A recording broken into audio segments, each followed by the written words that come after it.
Existe uma beleza que não grita, um erotismo que não pede licença, um corpo que não quer agradar, mas revelar.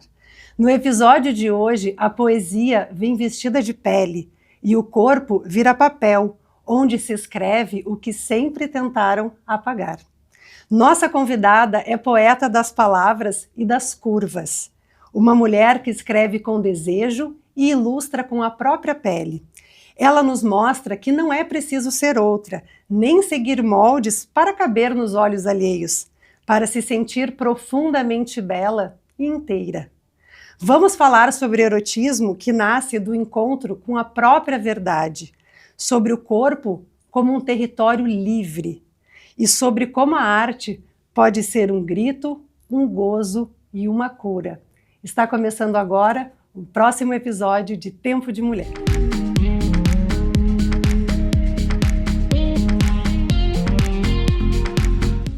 O nosso programa de hoje do Tempo de Mulher está muito especial.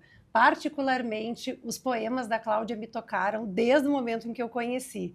A poesia erótica, a leitura, a escrita é algo que mexe muito com a nossa imaginação. A gente vai falar sobre erotismo. Será que ele precisa ser tão explícito quando a gente fala sobre esses assuntos relacionados à mulher, ao desejo, ao corpo?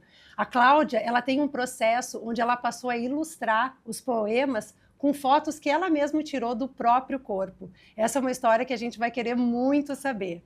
Cláudia, é um prazer estar aqui contigo, uma honra. Como eu te falei, né? Eu era uma pessoa que não estava tão acostumada a ler poemas e desde o momento que eu comecei a entrar em contato com os teus poemas, realmente começaram a mexer com o meu imaginário. Então, assim, me conta como é que é esse teu processo. Se tu sempre escreveu os teus poemas com essa temática e em que momento tu decidiu começar a ilustrar os teus poemas com as tuas fotos? Bárbara, primeiro, eu queria agradecer o convite e é uma alegria ouvir que a poesia está te pegando, né? Porque é tão difícil esse gênero pegar as pessoas, né? A gente tem poucos leitores no Brasil, né, de poesia, porque as pessoas acham que a poesia é difícil e a poesia não é difícil, né? Talvez eles tenham aquele trauma da escola, né? Então eu fico muito feliz. Mas a tua primeira pergunta é como é que eu comecei a escrever esse tema? Se tu sempre foi para esse lado do erotismo, se já era um assunto que tu gostava, se já era um tema da tua escrita? É assim, essa não foi uma decisão, né? Esse assunto do erotismo, principalmente das relações entre homens e mulheres, né? Da sexualidade, sensualidade, ela já estava dentro de mim sem eu saber. Porque quando eu era criança, quando eu tinha 4, 5 anos, eu era muito parceira do meu pai. E o meu pai era um advogado, só que ele era muito boêmio. Então ele me levava para os eventos com os homens. Roda de samba, criavam música. Então, assim, eu já tinha contato com a música, com a poesia e também com os problemas, né, dos homens, né? Entre os problemas eu ouvi assuntos sobre as amantes, né, que eles tinham, sobre ciúmes da própria mulher, sobre todas essas relações. Então eu ficava ouvindo aquilo e eles achando que eu não estava entendendo nada pela minha idade. E realmente eu não estava entendendo, mas aquilo fica no inconsciente, né, da gente. Então eu fui crescendo e aquilo estava sempre dentro de mim, eu sempre estava pensando sobre aquilo. E quando eu comecei a entender aquilo, eu comecei a colocar para fora através da poesia. Então não foi assim exatamente, eu vou escrever sobre isso porque isso é importante, né? Depois eu fui vendo da importância disso não só para mim, né, mas para outras pessoas que começaram a ler e quebrar tabus, né? Acabar com esses tabus de falar sobre esses temas, né, que são tabus, né, que é difícil falar sobre o homem que trai, o machismo, a mulher que descobre, a mulher submissa, ou a mulher que não quer ser submissa.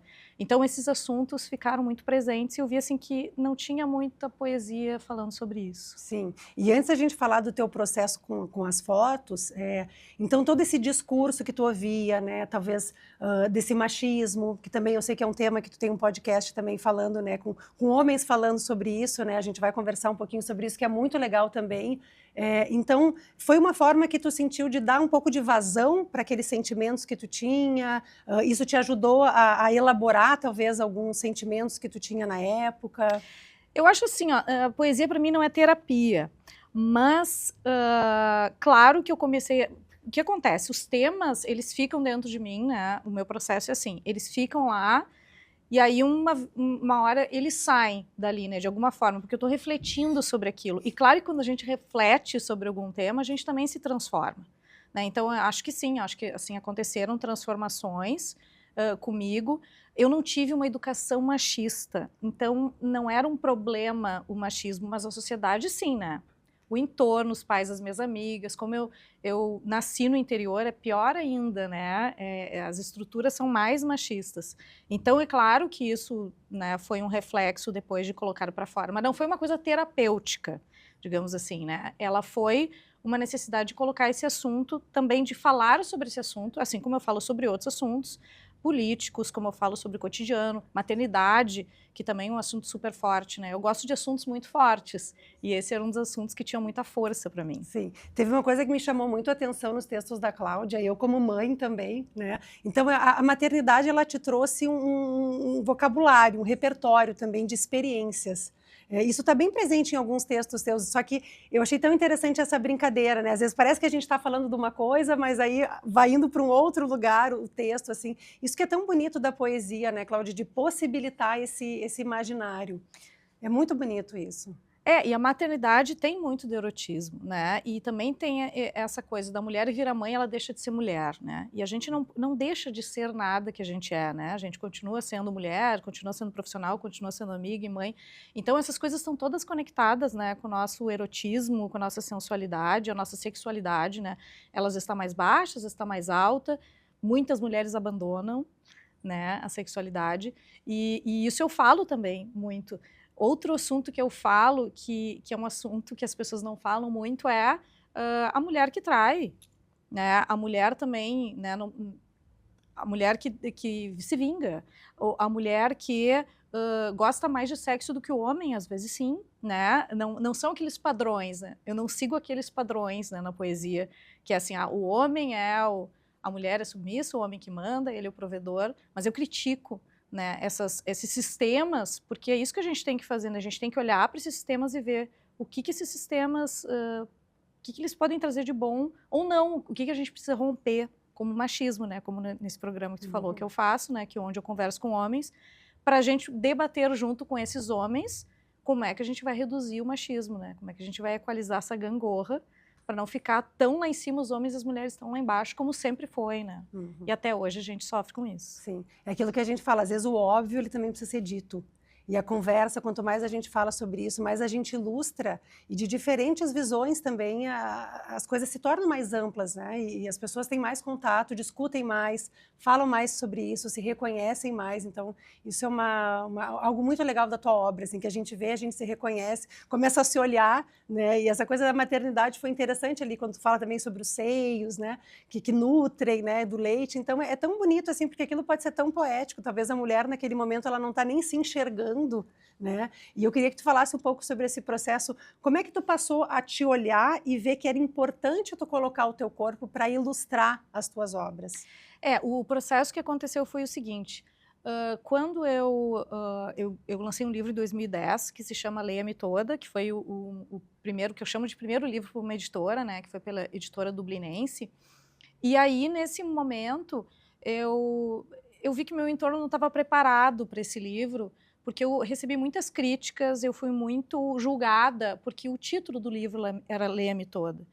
E isso, para ver, né, mesmo eu não tendo uma educação machista, mesmo eu me sentindo uma mulher bem resolvida, isso foi um momento repressivo para mim. Mas da tua própria família, que tu sentiu, assim, das pessoas do teu entorno? Do meu entorno, né, amigos, meu entorno de trabalho, tinha piadas, né, que a gente sabe que tem alguma coisa. E aquilo me incomodou de certa forma, e eu recuei um pouco. E aí passou um tempo e eu comecei a pensar que eu não deveria recuar. Eu comecei a refletir sobre aquilo, por que eu estou escrevendo para minhas gavetas de novo, né? É por isso, eu disse, um pouco é por isso, mas por que isso, né? Por que esse julgamento? Eu não devo nada para ninguém, eu me sustento, eu tenho minha própria família, eu tenho minhas próprias coisas, né? Eu não preciso né, depender de ninguém, algo, né? De ninguém ou de algo, né? E aí eu decidi que eu ia voltar a publicar, só que eu pensei, eu vou publicar numa rede social. Então eu vou abrir uma conta onde eu vou criar exclusivamente para publicar minha poesia. Porque a gente sabe que publicar no Brasil não é fácil, Depois, para eu voltar a publicar, demorou 10 anos, e agora que eu estou conseguindo, né, editoras que me banquem, né, é difícil esse processo, ainda mais a poesia. Então, eu comecei a publicar os poemas, e como eu decidi que ia ser no Instagram, o Instagram nasceu como uma rede social de imagens, né, bem lá no início, né, então assim, tem um lugar para foto. E eu comecei a pensar, bom, não vai ser muito interessante eu colocar os poemas no lugar da foto. Eu acho que eu poderia produzir fotos para isso. E foi exatamente assim, não foi nada assim, eu preciso, não foi uma coisa muito bem pensada. Eu disse, eu gosto de fotografar, eu já trabalho com isso, trabalhava já, né, eu sou publicitária também, então eu tinha contato com a fotografia e eu sabia fotografar, eu gostava, era um hobby meu de viagem, né, de fotografar objetos e coisas. Daí eu só pensei, o que eu vou fazer? Eu vou começar a fotografar coisas e partes do corpo e tal, que tenham a ver com o que eu estou escrevendo, né? Que tem muito erotismo. Só que daí eu pensei assim, como é que eu vou fotografar um corpo? Bom, melhor, o corpo que está disponível para mim em 24 horas é o meu corpo, né? E eu disse, eu vou usar o meu corpo para isso, então, para fotografar. E eu comecei a fazer essa brincadeira, assim, e quando esse processo começou a se aprofundar, eu comecei a olhar para o meu corpo de uma forma diferente. Porque o que acontece, né? A gente é educada para se autocriticar. O que não é bom no teu corpo? Eu não gosto disso. Então, o que a gente faz? O olhar vai para onde a gente não gosta. Essa perna fina, no meu caso, eram minhas pernas finas, né, na minha pré-adolescência. Então, assim, minhas pernas, meu Deus, eu cobria minhas pernas, era calça de moletom embaixo de uma calça jeans para engrossar as pernas, né? E aí, quando eu comecei a me fotografar, eu comecei a olhar assim, mas não é tão ruim assim.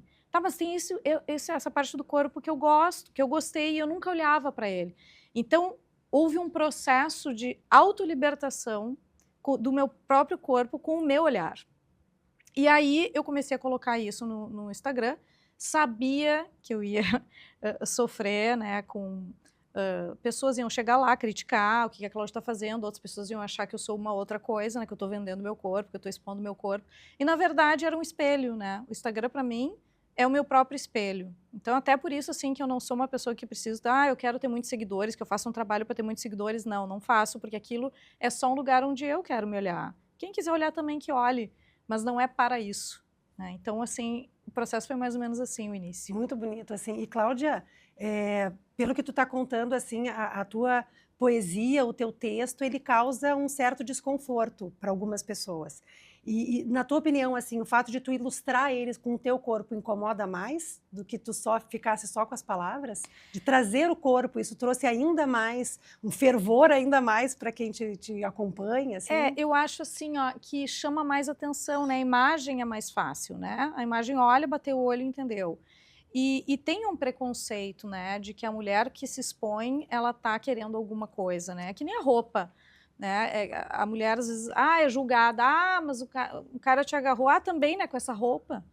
Gente, a mulher tem que poder, se ela tá de biquíni, ela não pode ser tocada, né? Então, assim, o respeito tem que ser do outro lado, né? E não por ela. Ela não pode ser proibida porque o outro não consegue se eu tiver assim.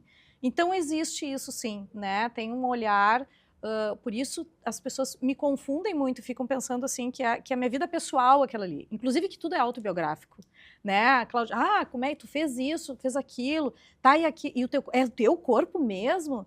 Eu disse, é um corpo feminino, né? Tá ilustrando o corpo feminino, se é o meu, se é da vizinha, se é de uma amiga, não importa. Claro que as pessoas que me conhecem sabem que é o meu, porque tem minhas tatuagens, às vezes dá para reconhecer, às vezes não dá. Mas eu geralmente não mostro meu rosto nas fotos, porque não é sobre isso. Mas é para pensar sobre aquela parte do corpo, ou sobre um corpo feminino, sobre um objeto, né? Então, assim, sim, existe... o que existe muito é assédio masculino, né? Não existe, assim, nenhuma mulher hoje chegou lá, até hoje, que, por incrível que pareça, para julgar, para dizer o que tu está fazendo aí, com esse corpo, mostrando teu corpo, né? Muitas mulheres chegam e dizem o contrário, diz que coisa mais linda poder fazer isso. Inspirador, inclusive, né? Inspirador, eu estou me olhando de outra forma também, eu estou tentando fazer esse exercício com o espelho, né?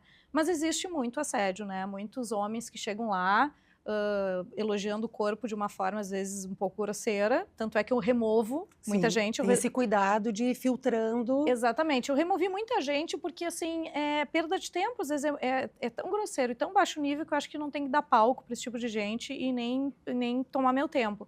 Então eu removi muita gente, então por isso que assim eu não tenho muitos seguidores, porque eu deveria ter, sei lá, 3 vezes mais do que eu tenho Mas hoje. são seguidores que talvez não te interessem. Exatamente, não me interessa. Pro teu público não me interessa número. Né? Sim. Nunca me interessou um Sim. número, né? Me interessa a qualidade. Não é essas pessoas que tu quer atingir, né? Não, eu quero atingir as pessoas que entendam o trabalho e que se transformem através do trabalho, né? Que como eu me transformei, eu pensei o seguinte, isso pode ajudar outras pessoas também, com toda certeza. Né? Nessa transformação. Com toda certeza. E Cláudia, vamos falar um pouquinho sobre o teu podcast? Vamos. Eu achei muito legal e recomendo, depois a Cláudia vai deixar aqui também as redes sociais, tá no Spotify, o podcast, que é Eles por Elas. Eles olham para elas. Eles olham para elas. Conta um pouquinho de como é que foi a construção desse podcast, qual foi a tua intenção em trazer os homens falando sobre esse tema dentro do teu podcast?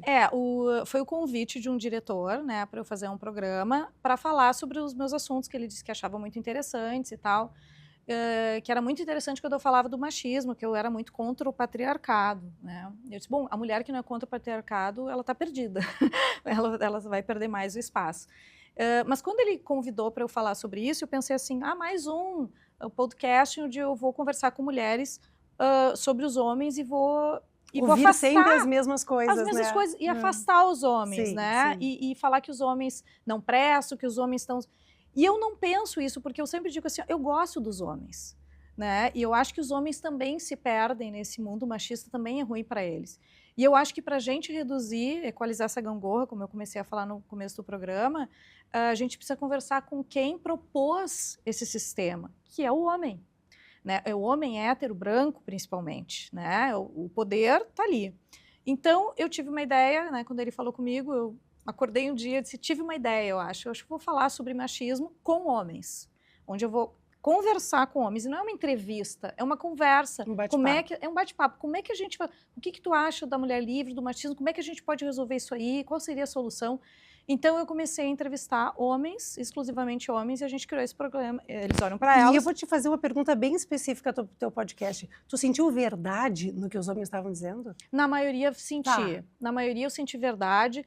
E eu acho que... Claro que eu não posso convidar só homens que vão concordar comigo, porque daí não adianta. Eu preciso de homens diferentes do meu pensamento, que a gente acabe o programa e que eu diga assim, se ele mudar uma atitude depois que ele falar comigo, eu já ganhei. Né? Então, assim, esse é o processo. E claro que tem alguns homens que se sentem, que não conseguem responder direito. Ficam um pouco desconfortáveis.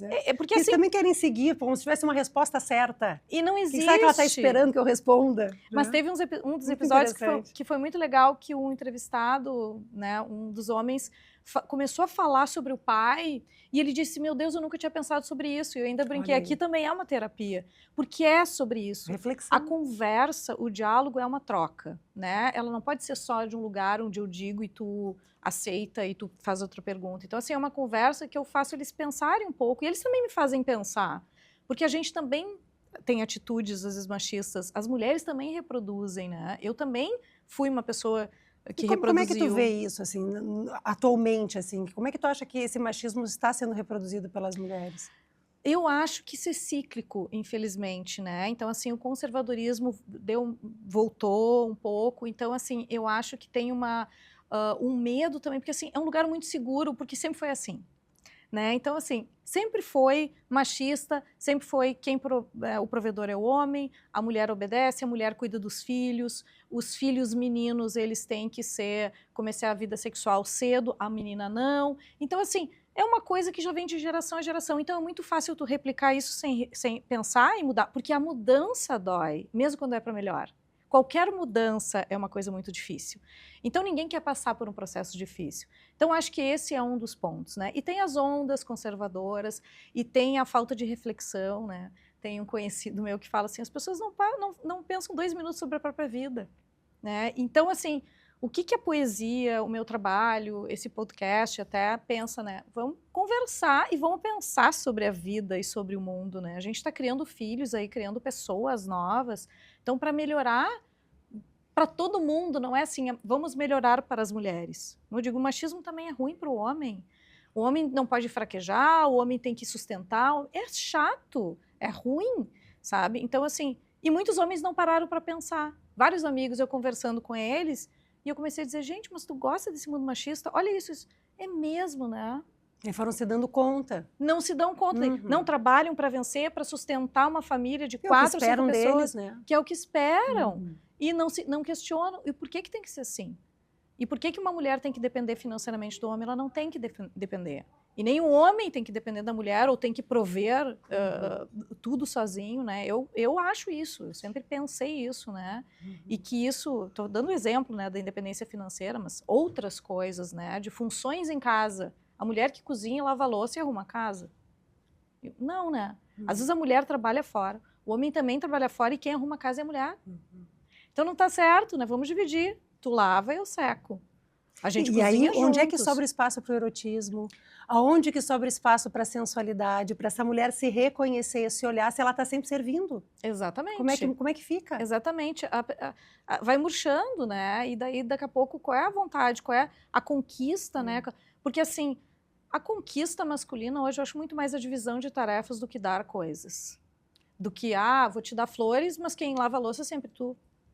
Desculpa, então eu prefiro te dar flores e tu lava a louça. Então vou fazer o seguinte, esse mês eu lavo a louça e tu me dá flores, no outro mês a gente troca, né? Então eu acho isso, claro que não é, eu digo, equidade de gênero, uma coisa reta, nunca vai acontecer porque homens e mulheres são seres diferentes.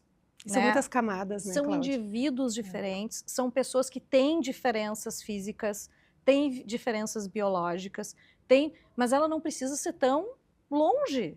Essas diferenças não são tão longe, né? A gente pode chegar mais próximo e todo mundo ficar mais feliz. Então, até assim, o conceito, né, do podcast é homens e mulheres mais felizes juntos. Porque é isso, não é assim, contra o machismo. Para trazer o equilíbrio. Exatamente, um pouco mais de equilíbrio.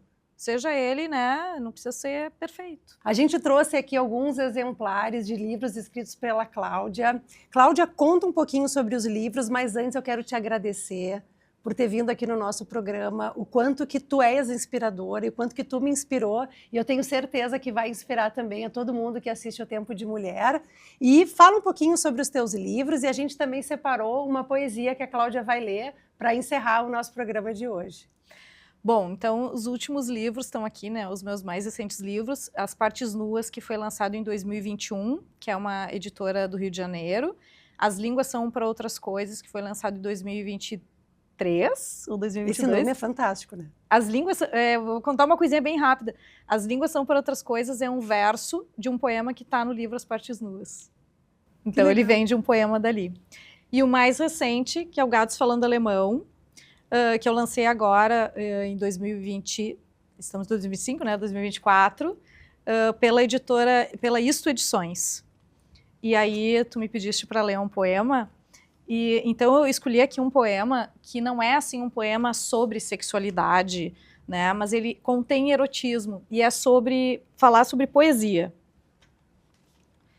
Os meus poemas não têm título. Esse é o número 32 da página 51 do livro. Eu sou dona deste poema, mas quando você lê, eu perco a guarda do poema, o domínio sobre o poema. O poema cria umas asas muito maiores do que as asas dos primeiros dinossauros. E o poema cheio de donos, e eu querendo embalar o poema, chupar o poema, ter poderes sobre o poema. E ele se funde com outros 394 cérebros ao mesmo tempo. E o poema me volta confuso, perguntando se ele é aquele poema que escrevi. E eu só posso responder, não sei. Maravilhoso. Porque eu falo muito, né, que quando a gente escreve poesia, depois que a gente publica, o poema não é mais nosso, né? O poema é de quem lê, né? E transforma, as pessoas pegam do poema o que serve para elas. Muito bom. Gente, esse foi o episódio, então, do Tempo de Mulher. Que seja muito inspirador para todo mundo que estava aqui presente. Sigam nos acompanhando nas redes sociais e até o próximo programa.